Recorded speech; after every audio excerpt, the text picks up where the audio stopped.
Well, hello, YouTubers. How's it going tonight? Hopefully everything's going pretty good, day or night, wherever you're watching me from, time of day. This is a 2001 Dodge Neon I picked up for $300. Yep, count it. $300. 1, 2, 3.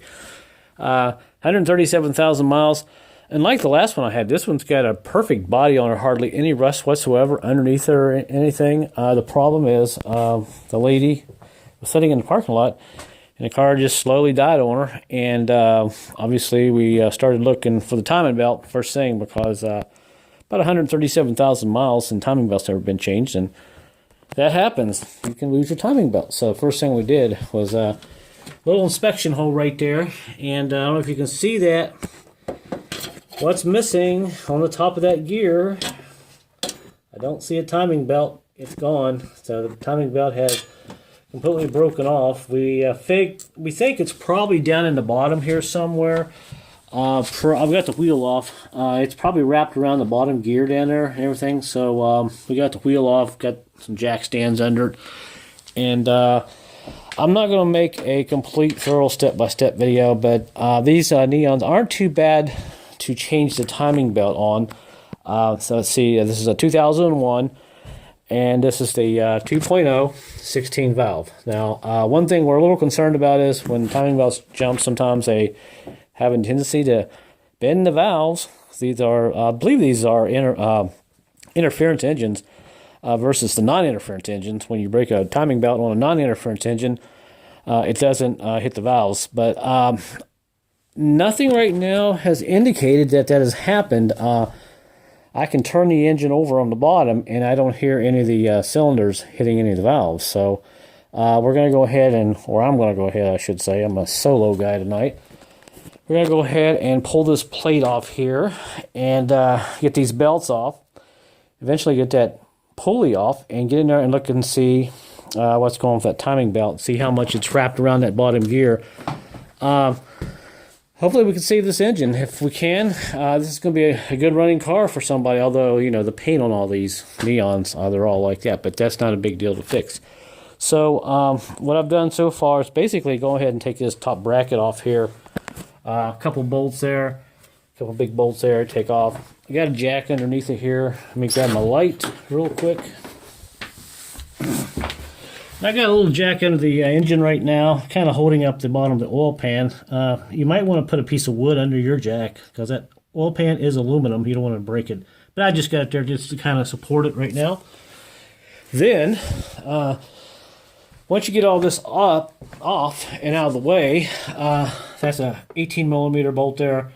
And these are, I believe, are also 18 millimeter. They come off pretty easy. Then what you got to do is go over here. There is a bolt right there. See that baby? That is a T55 star bit. Don't try to use anything else. Let me get this bit off this ratchet here. Do not use a security bit. You know, the ones that has the little dots in the middle, little holes? Get you a good strong one like this, T55. And these can be a bear to get out, and you really have to get an extension like I've got set up here. Now this is really important. If you can't get this bolt out, you can't do this job. And these have issues. They will stick in there, and they are a bear to get out sometimes. So make sure you get that in there. Make sure it's nice and clean like that is. There's no dirt. And make sure the ends of your star bit is in really good shape. Not busted or anything. So get this in here. I think I already got it broke loose a little bit. All right, here we go. Oh, it's a hard one here. Get the extension here going. Oh, okay, there we go. So that is good. So we got this loose. And what we got to do is take this out. And once we get this bolt out, this will allow us to lift this engine up and down with that jack. And by doing that, we will have better access to the belts and this bracket here that we have to take off. So there's a motor mount also. Let's see. Right here, a lot of people don't know these motor mounts are in there. That right there, that's a motor mount. Let's hope you never have to change that, because it's kind of a pain to get out and replace. Although I have a video, if you want to see it, in my collection of hundreds of other videos on YouTube on how to do this on another Neon. But like I said, this is just kind of going to be a kind of a nutshell video, if you will, on me getting this apart and getting in here and putting another timing belt on it. So once we get that bolt out, then we can bring this engine up and down like I said. So I'm going to go ahead and get this bolt out, and we'll start tearing some of this stuff apart here. All right, so there's our bolt, and out it comes, and you can see it is a pretty big bolt, so don't lose that. Now, I've gone ahead and taken off the bracket on the bottom, right there, and I've taken off the bracket that goes up to the top bolt there, which is just a little guy there. And the secret here is take your jack and lower that engine down, and when you do that, a lot of people have trouble getting this serpentine belt off right there. If you lower it down far enough, you can get a wrench, not a wrench, a ratchet in there, a 1/2-inch ratchet, and you can move that around. But while that engine is up in there, there's not enough room down here, up there, in there, to get this in there. So lower the engine down where you can see this and take that belt off. And it's actually right there. And now, the alternator, pretty easy. You get a bolt right behind the belt. I'm shooting this on my cell phone, so I'm trying to keep it as steady as I can. Loosen that guy up there. That is a 15, and there's one on the top, right. Let's see if I can see it there. Right there. I think you can kind of see it. That one there. And then there's one more up on the top. When you get those two on the bottom loose, you still can't get that belt loose. What you have to do is go up here. There's a third bolt right back here that you have to put a 1/2-inch on. This is the adjustment nut right here. This pushes the alternator forward or backwards, and loosen this way up, and then your belt will be really loose, and we should be able to take it off. Let me lay down here real quick, and we'll get this off. Then really, at this point, all I have to do is go ahead and get this off. Let me see if I can show you that nut. That bolt. Again, it is right on the top of the alternator. See it right there? That one right there. Pretty easy to get to on this side. Alright, so we got that off. Now all I have to do is start loosening some bolts on this bracket, which there's one right here. And there's one back there, and there's some on the top, so just jack the engine up a few times and down until you see all those bolts, then wiggle this plate out. And that's what we're going to do next. Then once we get this plate out, we can take this pulley off, and there's a plastic cover back here, and this is where our timing belt is. So it's not too bad. It takes a couple hours to do this if you just take your time. So let me go ahead and get this plate out of there. All right, let's see, where were we? All right, we're going to talk about taking this piece here off. I've lifted the motor up and down a couple of times, and everything is pretty much disconnected down here. And really, if you get this motor up as far as you can get it, about 4 or 5 inches, you can get to all these bolts. The only bolt that's a little tricky is right here. This one here is a 13 millimeter. Just back it out far enough, because you can't really get it out. Just remember to put that one in first when you put the bracket back on. And then you have a couple of bolts here, which are actually down here. They're right there. So those come out pretty easy. So far 3. And then you got 3 here for your power steering pump. Just put a deep well in there, and you can get those out. And on the back of this power steering, there's one bolt here that you just kind of loosen up, and there's one more that you have to take off on the bottom right there, which is on the back of this bracket right here. And this will lift right up out of the way. You don't have to disconnect any of your power steering hoses, which is great. Now, I've got all this loose. Like I said, I can't get this bolt out. If I fooled around with it, I probably could, but it's pointless right now. It'll be okay. And now we're going to go ahead and pull this back, and now we'll be able to see the timing belt and everything. And we should be able to almost get this out of here. Oh, how about that? Let's see what we got. Oh my. Nothing left of that timing belt. Check that out. Yeah. So that's what we're going to be doing. Wow. So all I have to do is pull this out of here and take the crank pulley off and pull this cover off, and we'll have access into all this. So let me set the camera down here. Got to kind of fool around with that and pull it out of there. All right, so there it is. And there's that one bolt I said that if you kind of leave it in there, you don't have to worry about it. And there's the tensioner.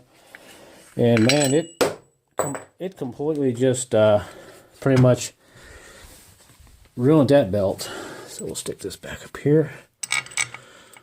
And there, actually it goes over here. Just look inside the belt here.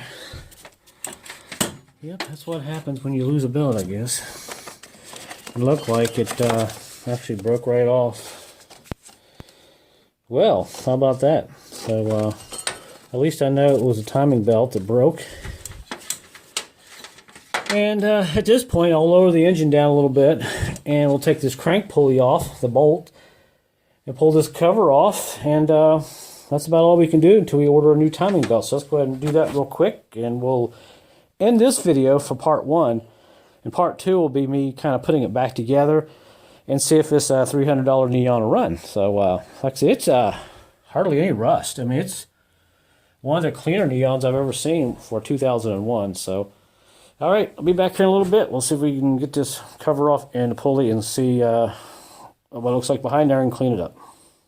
Okay, before we finish the video here, there's one thing I wanted to tell you. When you're lifting this motor up with the jack, trying to get all this off, there's a little bracket right here on this air conditioning line. Take this bolt and nut off, because part of your power steering unit will get hung up on it, and this will free this up, and this will flex and let all this move, because if you have Freon still in your system, you don't want to end up knocking a hole in it. But definitely take this bolt out right there. Now, if you're wondering about interference and non-interference engines, here's a list that I've grabbed online. And you can see Audi, BMW, Acura, down to Chrysler. These engines here, a lot of these are interference. There's a few non-interference, not too many. And you can see if I keep going, this might take a minute. So if your vehicle's in here, if you're looking for it, you might actually see it. There's Fiat, there's Ford, and if you see what you want, just pause the video and you can find out if your engine is interference or non-interference. And there's GM, a lot of GM engines, 19220s. Then you get down to Geo, then you get into dual head over cam 1.0. I can't imagine driving a 1.0 engine in a vehicle. That's got to be a small car. Probably a good headwind would slow you down. There's Honda, Hyundai, Infiniti. Then you got Isuzu, Jeep, and Kia. And we're about halfway through here. There's Lexus, Mazda, Mercury. Not too many Mercurys. And there's a lot of Mitsubishi motors here that are interference. Just about all of them are, I believe. Then there's Nissan. All interference. So if you break a timing belt, you're probably going to have some issues. If you're lucky, you might not, but possibility exists there for some vent valves. And there's Porsche, Supra, Subaru, Suzuki, and let's see, we're getting to the end of the list. There's Toyota and Volkswagen, and finally there's Volvo. A lot of interference engines there. So there's just a kind of a quick list of the motors. If you're wondering if you have an interference or non-interference, in case you have timing belt issues, just beware. Be cautious about that. All right, YouTubers, I got it running, and right when I started it, I got a dead miss in cylinder number 1 and cylinder number 4. Although 1 is trying to fire, so yeah, it looks like I may be pulling this head off, which is not too big of a deal. But let me go ahead and start it for you. I wanted to make this video as short as I could, but it's turning into looks like a part 2 series.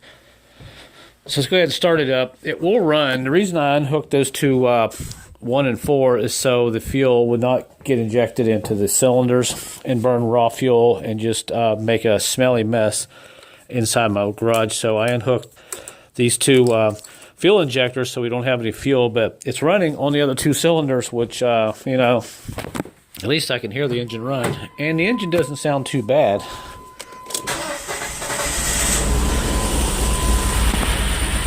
But it's definitely got probably a bent valve. No knocking. Motor sounds great. So through trial and error, I will get this done. And this agent will not quit. So interesting to see it running. So it looks like what I'm going to do is before I take the head off, I'm just going to go ahead and pop the valve cover off real quick and see if I have a broken rocker or something up here. But this is an interference engine, and when you lose a timing belt in a lot of these engines, there's really a chance that you can get a bent valve. Although I've been pretty lucky in the past. I've had a lot of belts break and never had this problem. So I'm going to go ahead and pull the valve cover off and just kind of look. Then if not, more than likely I'll just go ahead and pull this head off tonight. Shouldn't be too big of a deal. So I'll come back here in a little bit and we'll look inside the valve cover here. And if I don't see anything that looks like it's fixable from the top, then off it comes. All right, as a last resort, I've pretty much got the valve pan cover off, and there are the back rocker arms there in the cam on number 4, and over here is number 1. And I can't find anything wrong. You can see the valves down there. They're not stuck, they're working, so more than likely the other side, the valve was probably bent just enough to not have any compression. So it looks like I will be pulling this head off and seeing what's wrong with it. So that is that. That's the chance you take sometimes when you buy vehicles and you have timing belts that jump. So looks like part 2 will be coming up here in a day or so. But that's the way it is now. So thanks for watching, and I'll see you guys on part 2, and we'll pull this head off and see what happened to the other side.